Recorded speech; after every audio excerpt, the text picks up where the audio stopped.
Hey, this is Matt Boldy, and you're listening to Locked On Wild. You're Locked On Wild, your daily podcast on the Minnesota Wild. Part of the Locked On Podcast Network, your team every day.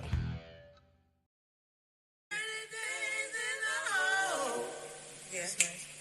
30 days in the hole. 30 days in the hole. Oh, yeah. All right, everybody, welcome into another live Sunday edition of Locked On Wild. Hope everybody is having a great Sunday.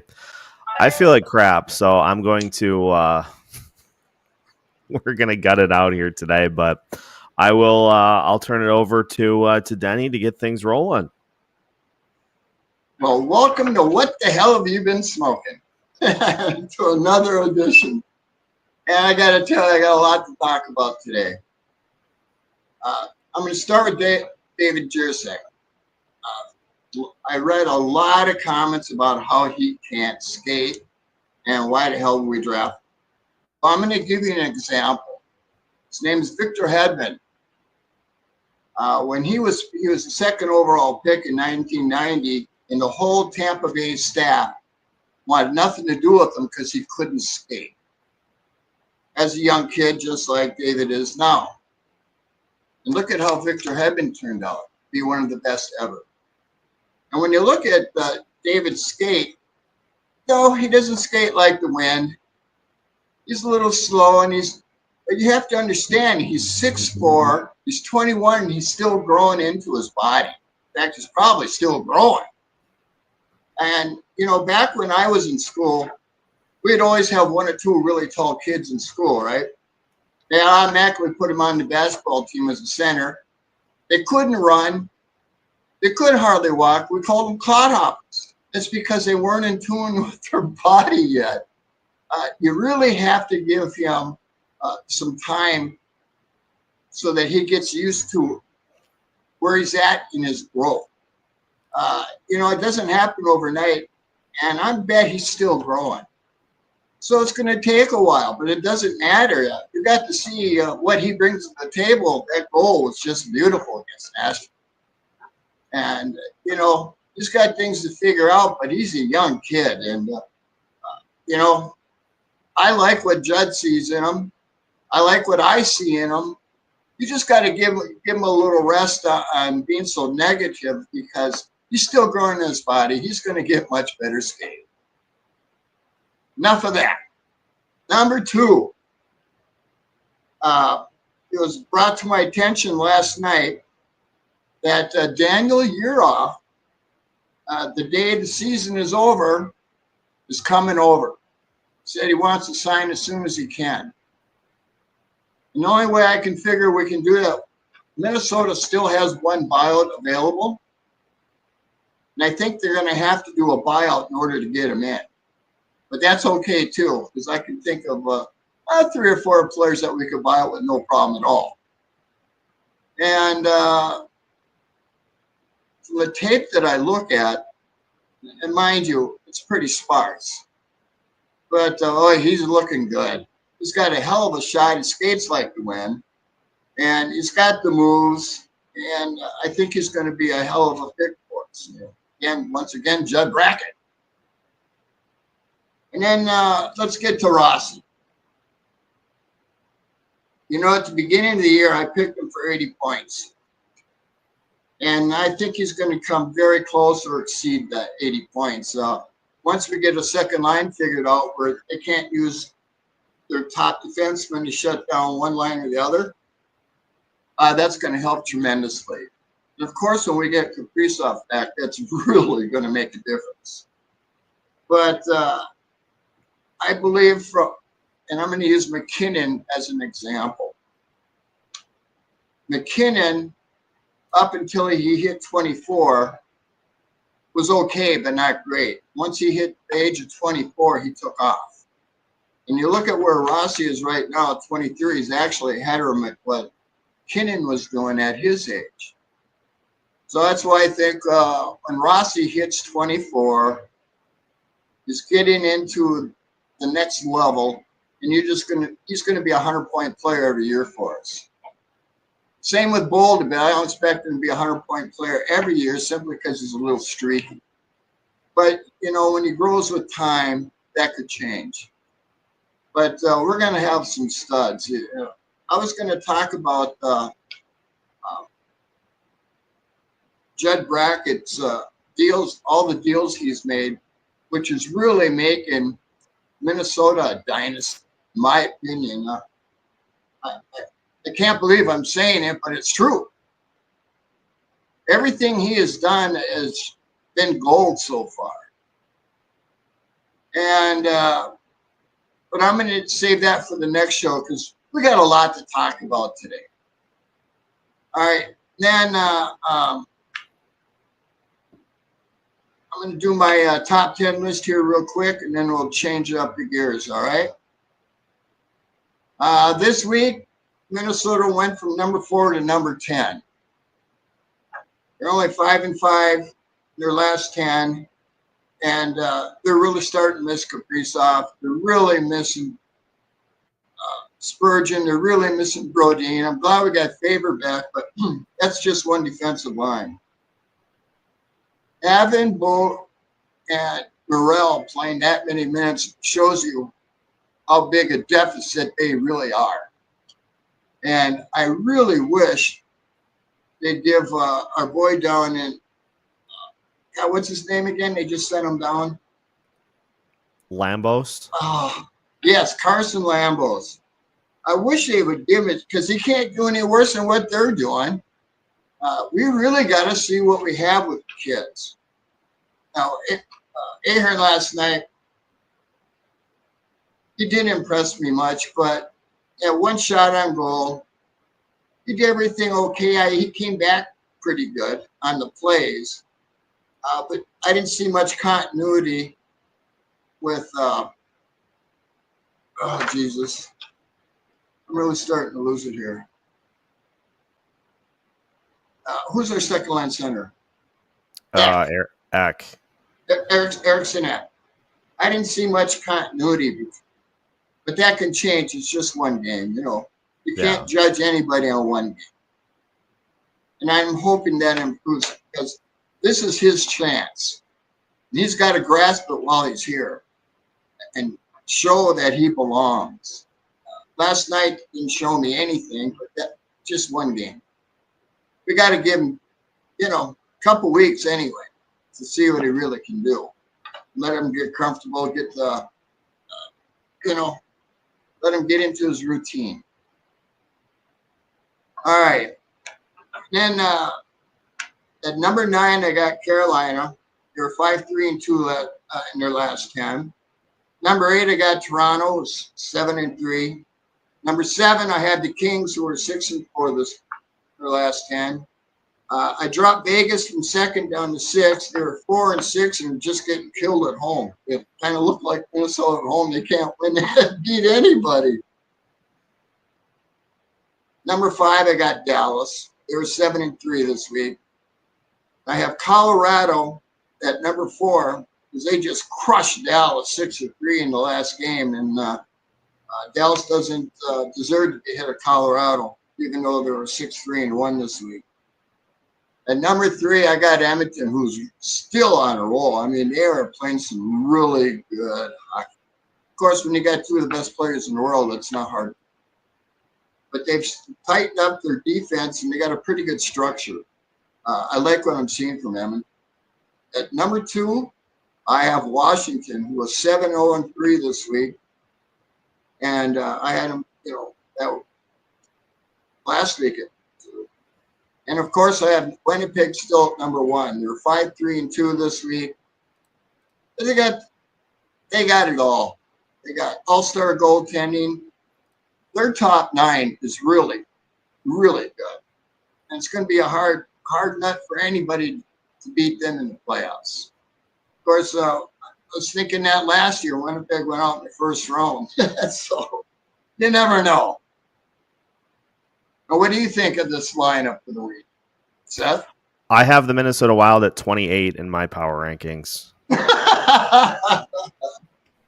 because as the audience, as a small portion of the audience has been saying all week, it's over. Season's over. There's no chance that the Wild will win another game the rest of the season.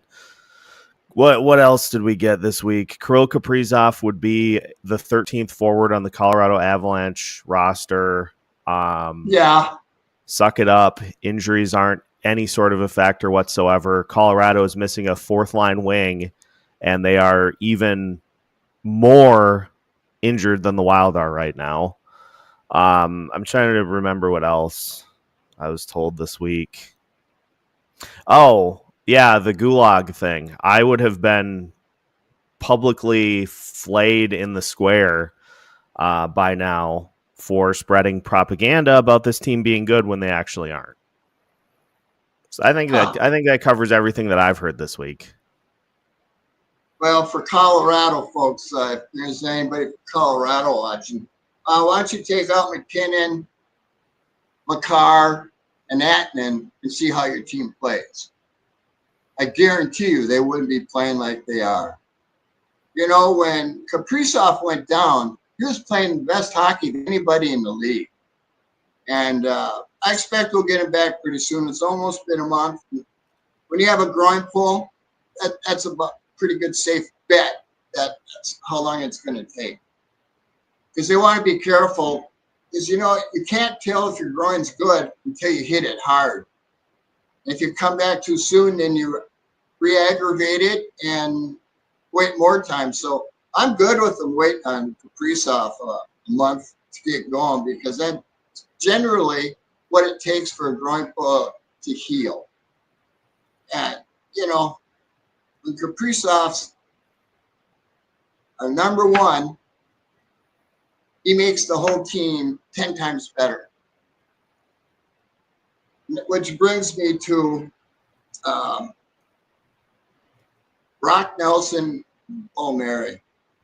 I know when the Islanders beat Vegas in Vegas, they got some false hope, as I call it. Then they come home right after the 3-0 road trip, and they lose 2 at home, 1 to Philly, and I don't know who the other one was. So now they're in last place. They're 9 points out, and I think reality is setting in. And after everything I'm reading, you remember a couple of months ago I picked, you know, Brock Nelson out of everybody to pick up.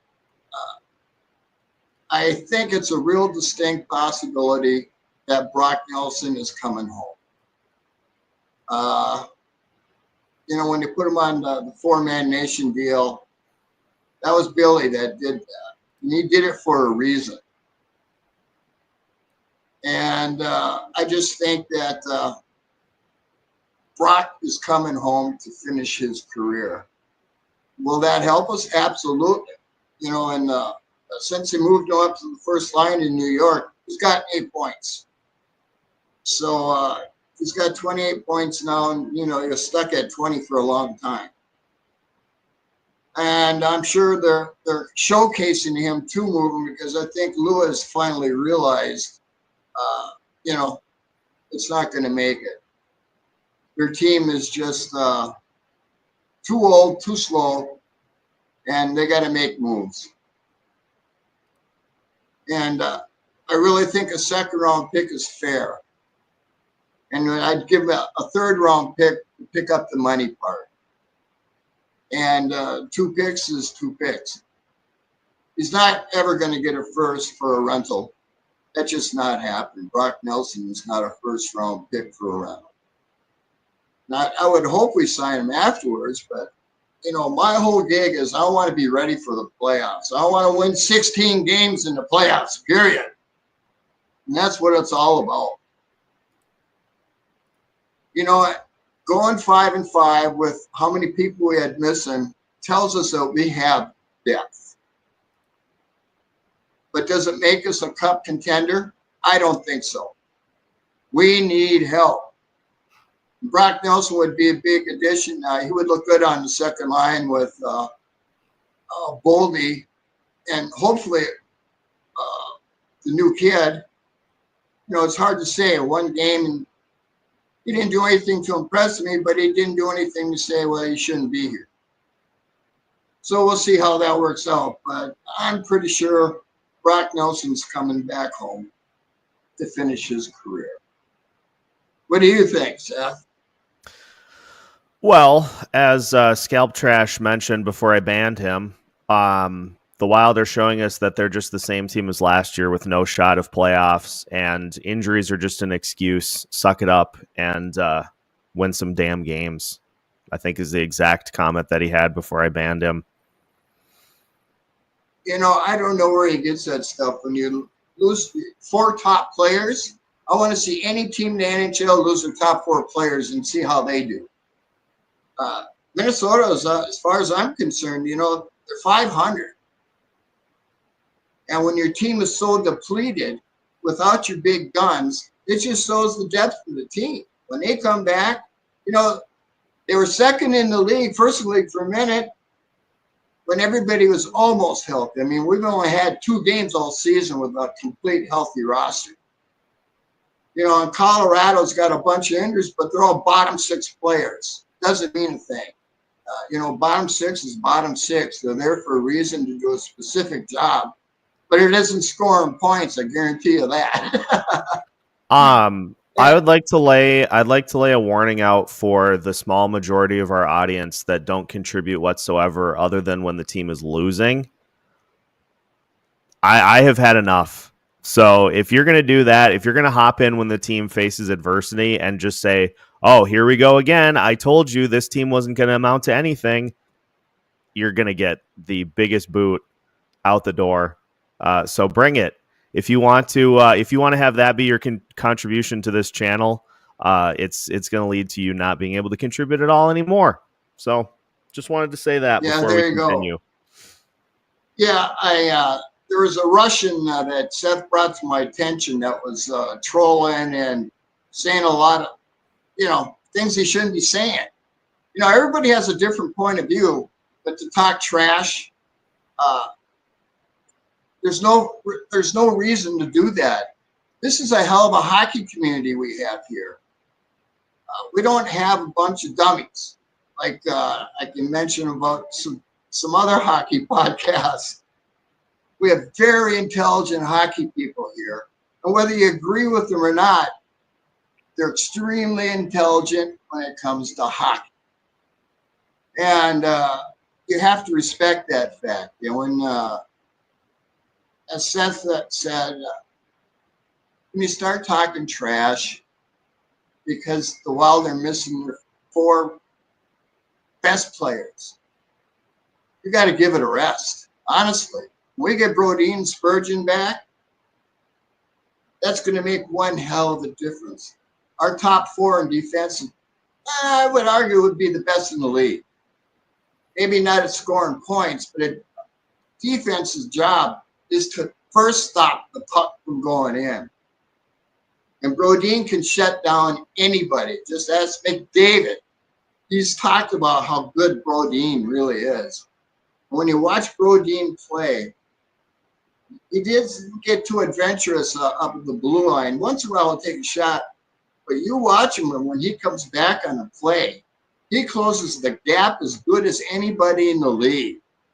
He is so smooth out there. When him and Spurgeon are together, it's really tough for anybody to get anything going because those 2 are so good at closing the gap. You know, one thing about Spurgeon, I know there's a lot of people who don't like Spurgeon.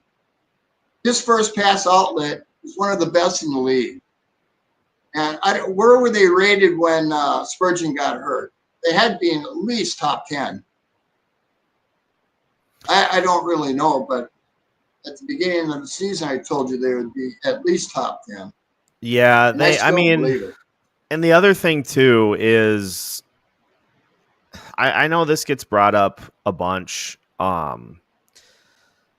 Like the injury prone.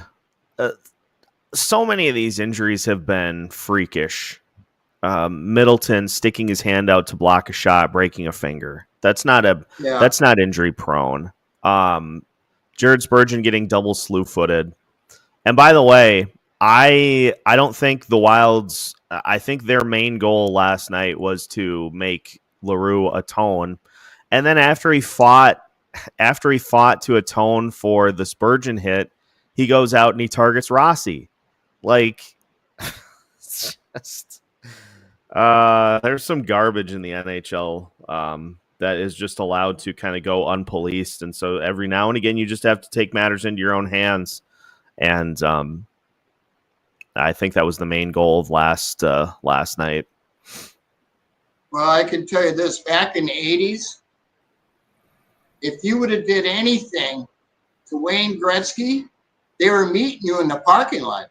That happened several times. I'm going to tell you right now, when you star player, when they did anything to him, hockey is hockey, and you take hits, but slew foots are uncalled for, period. Yeah. That guy needs his ass kicked bad. And Tom Reed was talking about it's not 9, it's 12. Since he started playing hockey, he's got 12 instances where he's been kicked off the team or whatever for slew foots. And the kid's not learning. And that's such a dangerous play. There's no place for it in hockey, and I hope somebody catches up with them after a game. Just, lets them know what's going on, because there's no place in hockey for that.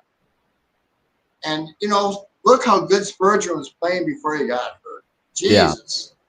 Yeah. And it wasn't because he did anything wrong. I mean, slew foot's a slew foot. Yeah, he did not. He did nothing wrong. LaRue said, "I got to take this guy out," and he elected to do that with. He elected to do what he did, and so he has to face the consequences. That's just how it works. Yep.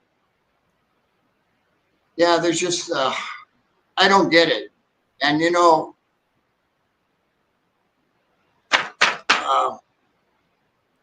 former Wilder coach. Dean Evison. No, for Nashville. Burnett. Andrew Burnett.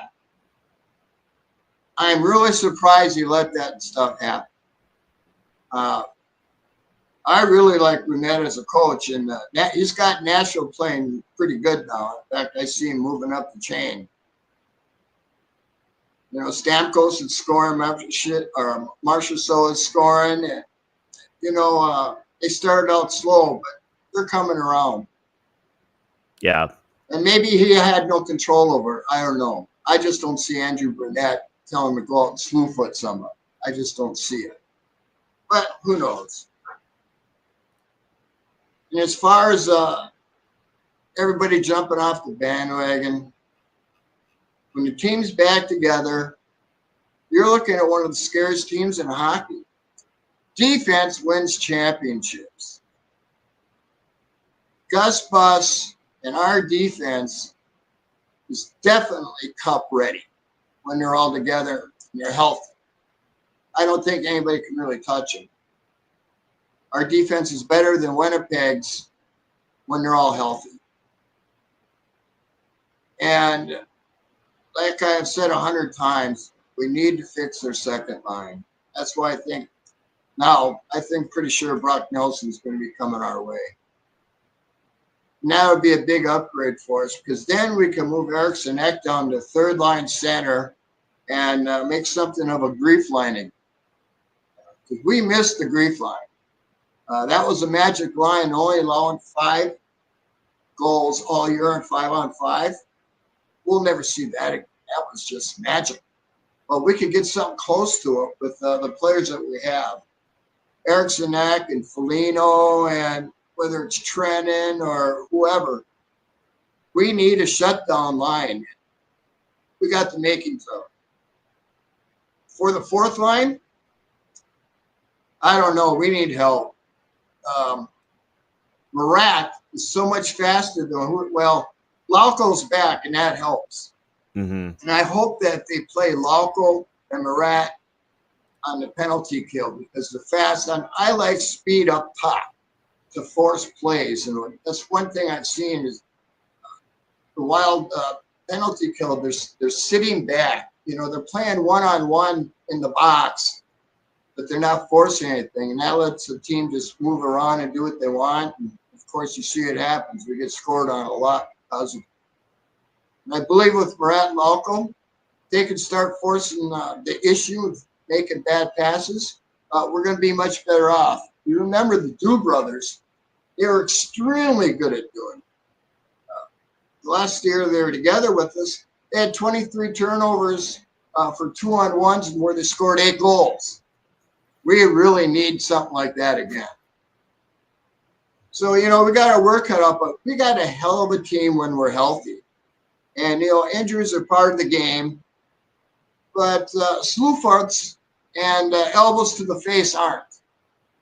And we got a 2-tiered system when it comes to penalties. McDavid gets nothing, even though he got a concussion. There's something wrong with that. I don't understand how they can think that one player is better than the other, is above the NHL rules. That shouldn't be happening because that really takes away from the game. I wouldn't be surprised because I've read some articles where this is not the first time that McDavid has been doing this. Actually, it's kind of a regular occurrence that I've read from other hockey people. You're going to see McDavid get his head. He better be on a swivel because they're not real happy with how the league's governing these rules and regulations and enforcements. And, he's good enough where he doesn't have to do stuff like that. Why he's doing it, I don't know. Of course, we have been killing Edmonton for years. But we didn't have Boldy and Spurgeon out there. And, you can really see how much we miss them when you have great players with like McDavid and Draisaitl out there. I mean, they just ran roughshod over us. But Bogo and Morel, certain point, got to understand, they just they don't have what it takes. They really don't. Another thing that I've noticed about Bogo, when he's in front of the net, he's blocking the goalie instead of pushing people out. And I see it more and more all the time. He's in front of the goalie when he should be on the corner pushing. And when you're blocking the goalie, that's not good. And he just naturally does it.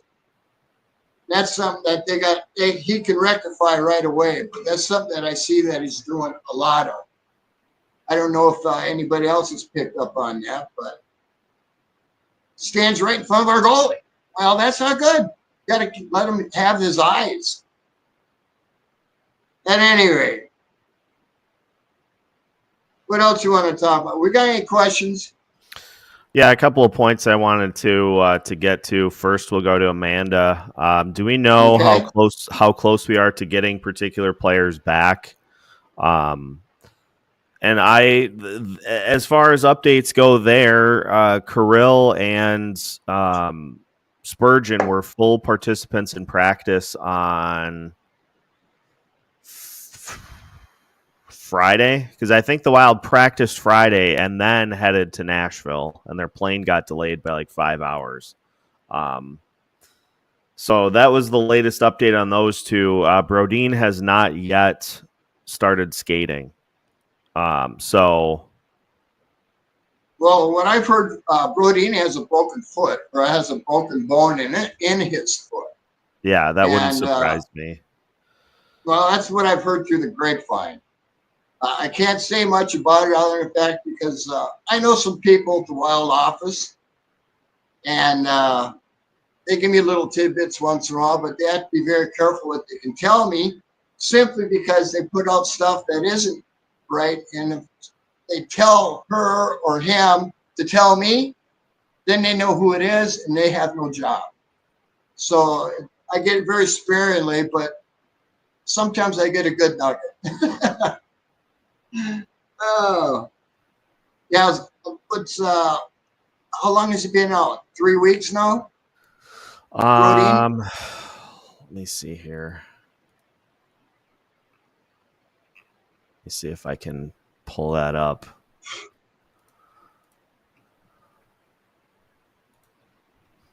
The last game that Jonas Brodeen played was... I wish this was just laid out in an easier way. Last game that Jonas Brodeen played was on the 7th. Yeah, it's been almost 3 weeks. Against St. Louis, and that was, he blocked a shot with his foot at the very end of that game. Yep. Well, the one thing about broken bones is they heal pretty fast, and you don't have to go through a lot, unless it just got smashed, where you got to put pins and all the rest of screws and stuff. I don't think that's the case. I think you just got a cracked bone in there. And, you're looking at a month, 5 weeks, maybe 6 weeks to heal. The most important thing, go ahead. I was just going to say the only two injuries that could be considered chronic that this team has had this year is Lauko's core injury, which is a muscle injury, and then, Kaprizov's groin. Those are the only two real muscle injuries that this team has had this year. It's been elbows to the head, slew foots, back issues. Back would be a muscle, I guess, but that also is from a heavy hit, and whatever Spurgeon is dealing with. We don't know. Trav had asked, what is Spurgeon's actual injury? I don't think we have been told. They haven't said anything. Yeah. Not upper, not lower, nothing. They haven't said not a word. Yeah. And I'll bring it. This is a great point. This is a great question by Trav, too, because I think there was a lot of confusion with Kirill. Basically, Kirill was moved to long-term injured reserve because he had missed enough games to qualify for that. So it's not like he had any sort of a setback or anything. It just was, well, now he has been on injured reserve long enough that he can get bumped to long term. So it's not like he got into practice and all of a sudden it's like, oh no, he had a setback. That was a procedural move that they made. Well, they needed to. They had to do it in order to get some players on the team. Yeah. They have $22,000 in cap money. Can't do nothing with that. And then with does anybody know when the KHL season ends? Because according to Yurov's agent, he's signing the second he can. He's very anxious to get over here. Boy, he would look good. I believe Trav had it, and actually I should just wait because I'm sure it'll be put in here. It's like the 23rd of March, I thought, is when that sounds about right. Yeah, when the KHL season is done. I'm pretty sure. I just had that up a little bit ago. I'm pretty sure that was the number that they had. Yeah, that would be a big help. I mean, like I said before, sparse what I get to see on tape of him, but what I've seen, he just scored a huge goal the other night or day, whatever it was. Beautiful goal. I mean, his skating is spectacular. The stick handle is A+. He's going to be a good addition. And, I wanted to talk about Brock Faber a little bit. I never talked about him because everybody does. And, Brock Faber is one of the few defensemen who's coming into this league who doesn't have any deficits. And, the more I watch him, he's not hitting as much as he used to be, but there's a reason for that. When he's out there, he's running the team and he's telling the players where to go. I don't know if you guys watched or noticed this. He runs what everybody does. And he hits when he should.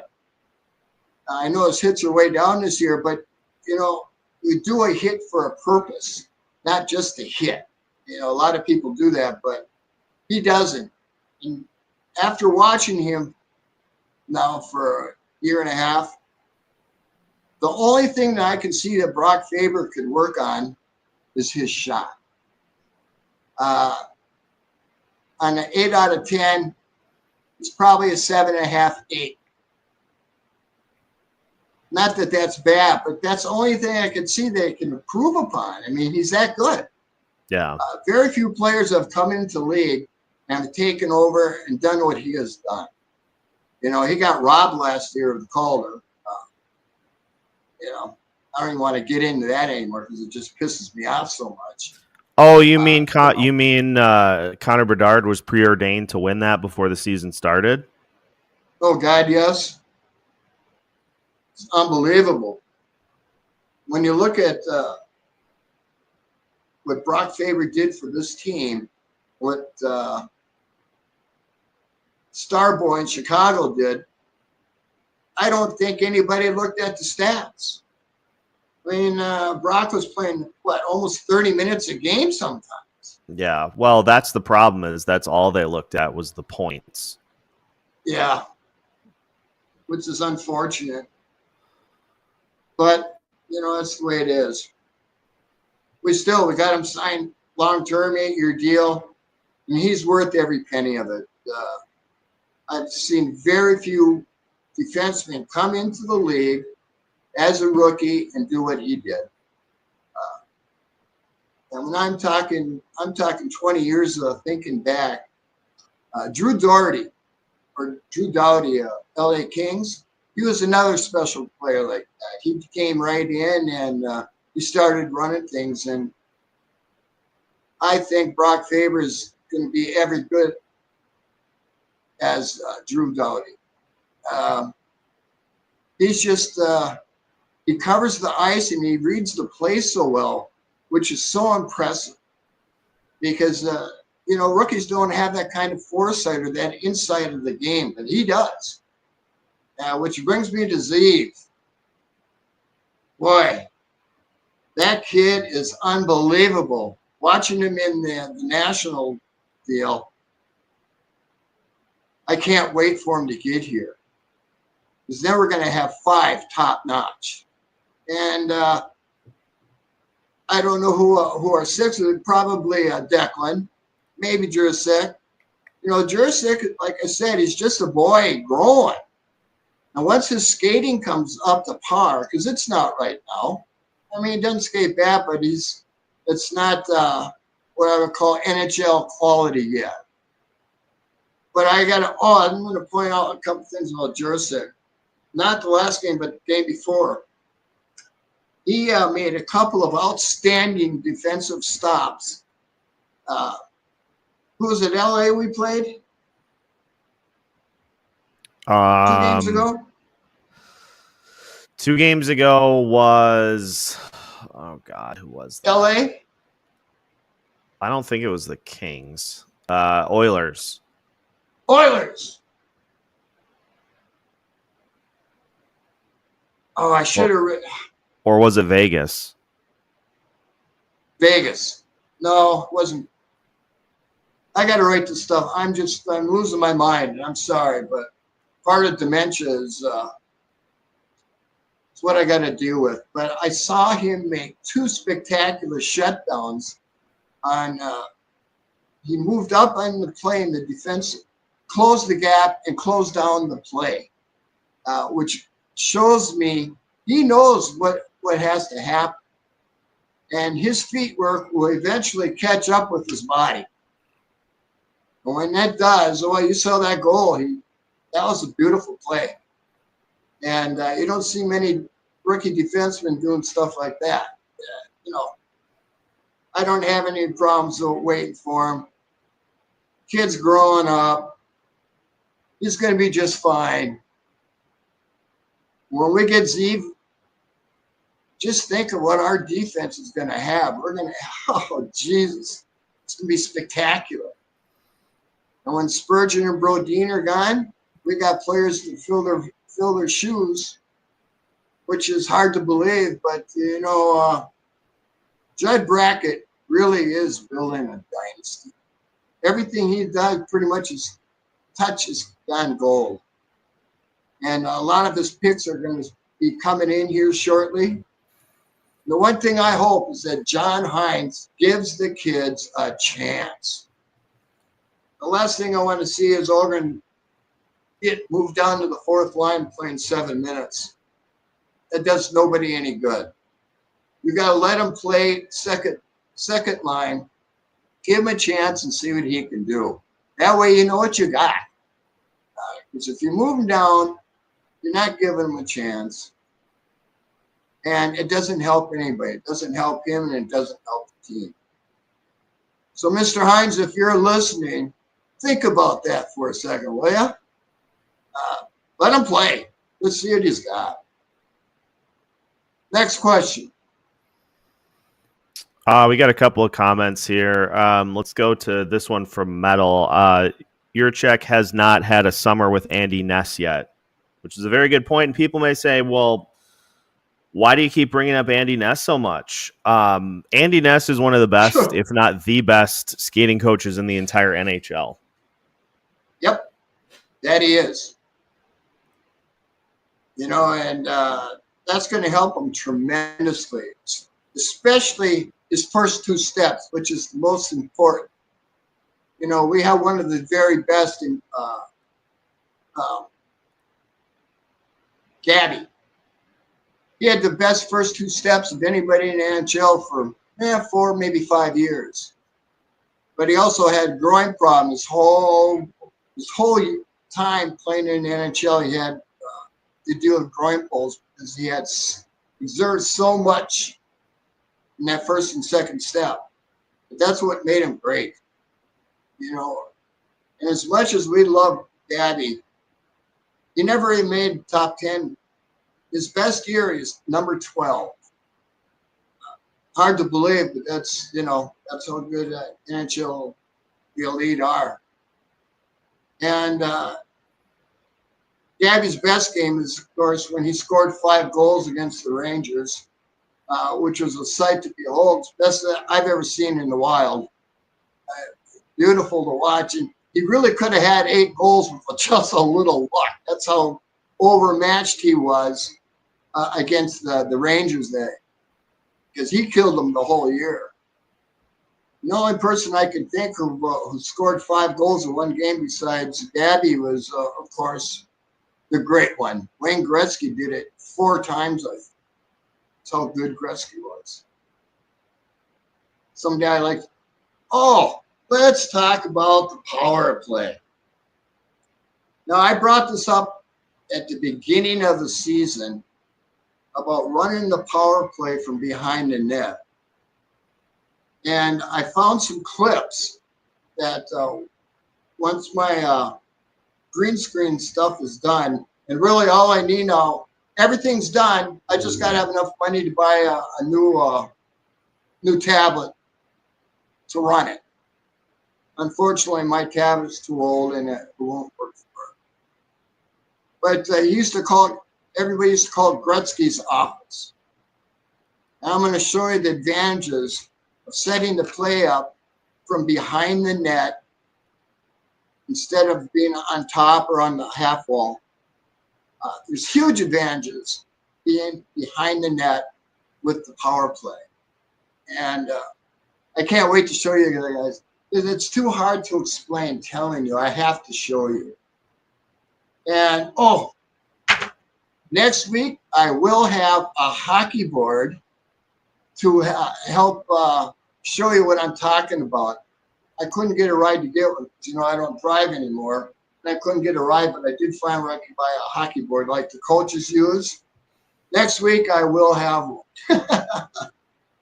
which will help tremendously. All right, what else? Columbus saying Yurchek is a bad skater. We can't work with him is a pretty big self-own on their player development. Isn't your job to coach these guys, work on their techniques? Weak mentality. Well, like I said at the beginning, he's still growing into his body. And who knows how long that's going to take. And like I said, Victor Hedman was the very same way when he got drafted. Nobody wanted him because he couldn't skate. Look at how he turned out. You just got to wait for the kid to, I don't know how you would best describe it, but one day he's going to wake up and all of a sudden he's going to be able to skate like hell. That's because his body has fulfilled what it's going to do, and the mind, the hand, everything comes together. Right now, that isn't the case. And like I said, we call him a clodhopper. When I was in school in my days, it's kind of the same thing. I'm not worried about from what I've seen of him, which isn't that much. I like what he brings. Because I know he's still a grown boy. I mean, when you're 21 and 6'4", and still growing, that makes a big difference. You got to let him fill out and get everything going. It's going to happen. Also, not having a solid structure as a team, which I don't really know the inner workings of the Columbus Blue Jackets, but I have a hard time believing that they have, before this year, that they had any sort of a solid, like, here's the structure that we play sort of a thing. By the way, just to kind of spin off of that point, how about some love for Dino? The fact that Columbus is in the number one wild card spot right now. Yeah, they're playing really good hockey. You know, Columbus has been a mess for years. They have. They really, truly have. And Dino has brought something that team has never had. And, you know, Dino's structure, we've seen it. And he's doing a hell of a job. Columbus is playing really good hockey. And they have some talent on that team. You know, and you consider when they lost Johnny Gaudreau. When they lost him, that was a big deal. He was their star. That'd be like us losing Kaprizov. Pretty hard to overcome, but Dino's done a hell of a job. Yeah, my hat's off to him. Columbus playing really good hockey. And I figured after the Mike Babcock debacle that they needed somebody to come in and to just provide some guidance for a lot of young players, and he has done exactly that. Yep. Just give them a structure they've never had. And you know, that's what Dino does best. And it shows. I want to go back to this point from Dan. The Washington's PK is at 84.2% this year, third in the league. Wild are at 70.8%, third worst. To say that the PK misses Brandon Duhaime is an understatement. Not only they missed Duhaime, they missed the Du brothers, period. Mm-hmm. I wish we had them both back. I really do. Yeah. You know, our penalty kill was pretty damn good when we had the Du brothers. And it shows because, you know, they were very aggressive. As I said before, I like speed on top on the penalty kill to force bad passes. They were excellent. We really miss that. I'm hoping Lauko and Murat will look at old tape and how the Du brothers used to do it. And I hope Hines gives them the chance. Because Lauko can scoot, so can Murat. You know, Murat's kind of he's not doing much because he doesn't get much help. Now that Lauko's back, maybe that'll improve. But yeah, he hasn't had much help, and it shows. Yeah, it's I don't know. I get exhausted by the penalty kill because like it's been a problem for probably 3 years, and that's multiple coaching staffs. That is pretty good group of players. Like it's not like we look at that penalty kill unit and say, well, it's clearly on the players because they're all terrible. Like they've got good players that make up that unit. I just don't get it. I don't understand. Like I don't know. I don't. Well, one thing I can tell you about the penalty kill that's different right now is that they're setting up the about 2 feet behind the blue line, which is what they used to do, instead of being aggressive, foot or two in front of the blue line, now they're behind the blue line. It's so much easier for the other team to set up. They got to be much more aggressive. They do. And I don't know if it's a coaching thing or if the players, I'm sure it's the coaches telling them where to play. But, now they're about 2 feet behind the blue line on penalty kill, and it just doesn't work. Yeah. It's safer, but it doesn't work. What else we got? Trav from earlier, Faber is either a future alternate or actual captain for the Wild. Oh, he'll be the captain. Yeah. There's no question there. Such a young kid, and to have the pose and how he treats the game. He treats the game with respect, which I don't see a lot of players doing now. And that comes from his upbringing, coaching, and being a Minnesota boy. That really helps a lot. I mean, we respect the game of hockey here, and that's not so much the case everywhere else. He's absolutely going to be our captain for years to come. What else we got? Nathan wondering, hey, Denny, when is your birthday game going to be? Would be a pleasure to meet you and talk. February 8th. Okay. So you said it would Islanders. Would be a pleasure to meet you and talk some hockey. Oh, sure. We'll be at Zamboni. What time's the game, Seth? I think 7. Which means we'll get to Zamboni's about 5:30. And we'll just be in the back room. We'll let everybody know you're here in case somebody wants to like you. It'd be a pleasure to meet you. Yeah. Hell, I like to meet everybody who watches us. I mean, it means a great deal to me to be able to sit here and give you my thoughts on hockey, and you sit and listen. Because I can tell you this, and this was brought up to me not too long ago. Whenever I talk about hockey and my views, all of a sudden other hockey pundits and other hockey podcasts talk about the week after, yeah, which is pretty cool. It doesn't bother me a bit. Oh, go ahead. I was just going to say that's part of the territory of being an everyday show is that a lot of people like to kind of piggyback off of things. Nothing wrong with that. All that means is they respect what I have to say. Mm-hmm. And I know our hockey family here, and it's been told to me several times when I talk, people listen. Can't get any higher tribute than that. Thank you once again. So anyway, February 8th, I figure about 5:30, Zambonis. It'd be good to meet everybody. Yes, it will be. I know it was brought up last year, but is there something with Spurgeon not being in the room that changes the mentality of the team? The mentality of the team. Because there's clearly, they clearly play much better with him in the lineup than they do without. And I think that's, the reason that he's the captain. Well, number one, Spurgeon in my book, top 10 defenseman, period. Yeah. Has been forever.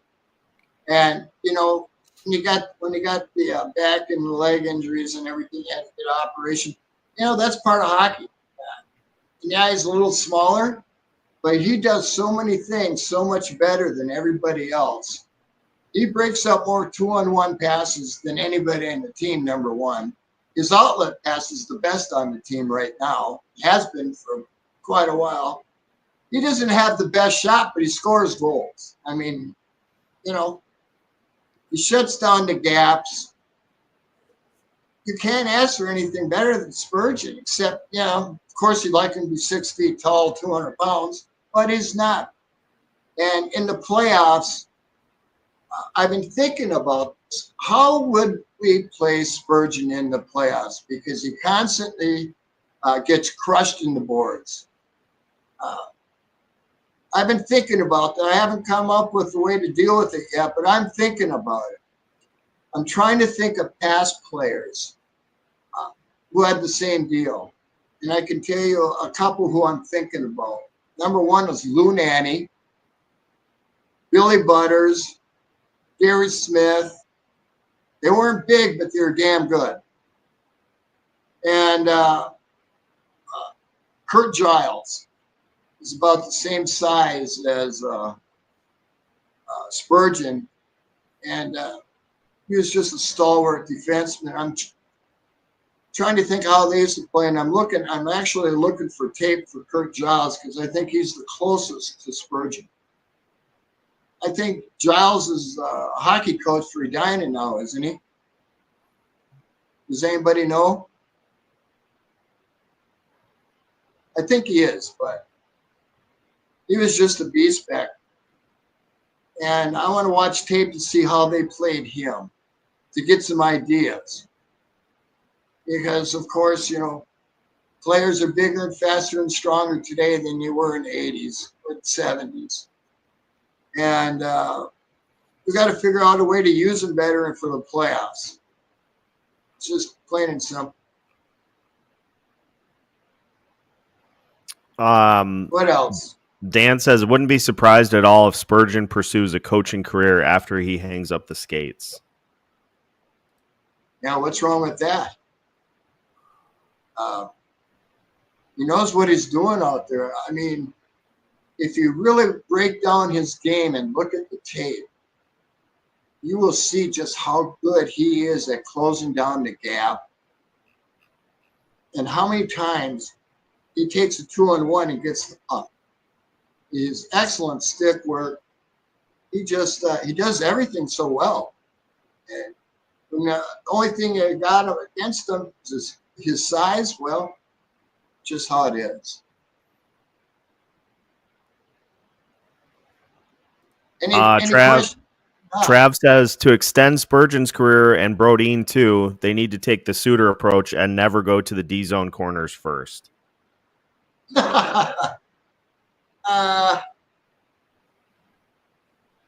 I don't know. If they can't do that, they can't be playing NHL. Everybody's time comes to an end. And talked about that last night's game with Nashville. Nashville had, 20 high danger chances. I don't know how many, but I'm just thinking about the game and how many I didn't count them, but somewhere around 20. And he had, 2-3 goals that shouldn't have gone in. But that's old Flower. And, and honestly, Flower, this is the best he's played in like 4 years. Yeah. He's been around 890, 895 save percentage the last 3 years, and he's over 900 this year. What's his save percentage now? 910? Yeah, it was 9-10 before the game. The Nashville Predators had an expected goals last night of 4.09. So let me just use this as a soapbox opportunity to explain how this works. So Yeah. four expected goals. That tells you that their offense was basically getting whatever they wanted. Absolutely. They're running roughshod. They're skating circles around us.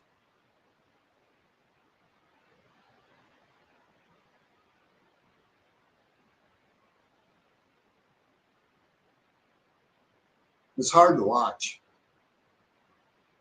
It really was. Our team is still playing together, though, and they're fighting. They're playing for each other. And as long as we have that, when our big boys come back, we're going to be just fine. In fact, we're going to be scary good. Because I'm absolutely certain Billy's going to make the move. hopefully 2. Because I'd really like to see Granlund, maybe Paul Merrick, because he's another. He's in the last year of his contract, and he can determine where he wants to go. And that's the only way you're going to get a good deal. When you're renting a player, maybe you'd hope to sign him if you want to. Second is the best you should give. I don't care who they are. And then with the money, you just work out a pick or a development player.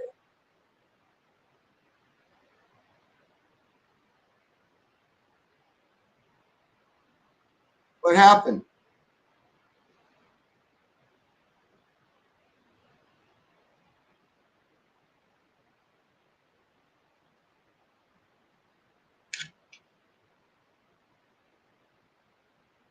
Huh?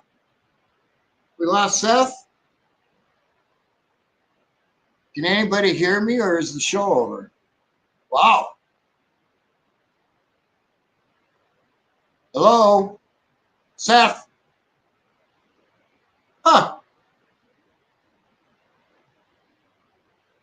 Well, this has never happened before. Sorry for the technical difficulties. You can still hear me. But I think the show's over. Looks like something happened with Seth's side. I can't hear any or read any questions. I don't even know if you can hear me. So next Sunday, I'm going to talk about what Judd Brackett is building here and whatever news for the week is coming up. Anyway, thanks everybody for tuning in. We'll see you next week. Bye.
Well, I don't know what that was.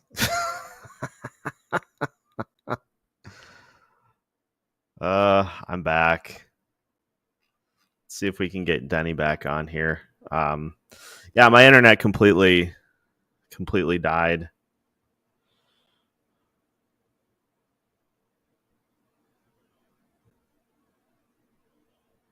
So I don't know. That usually doesn't happen.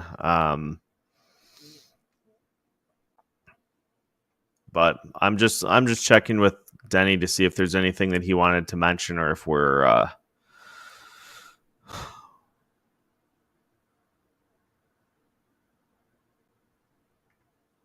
Oh, he did already. He did already. Peace out.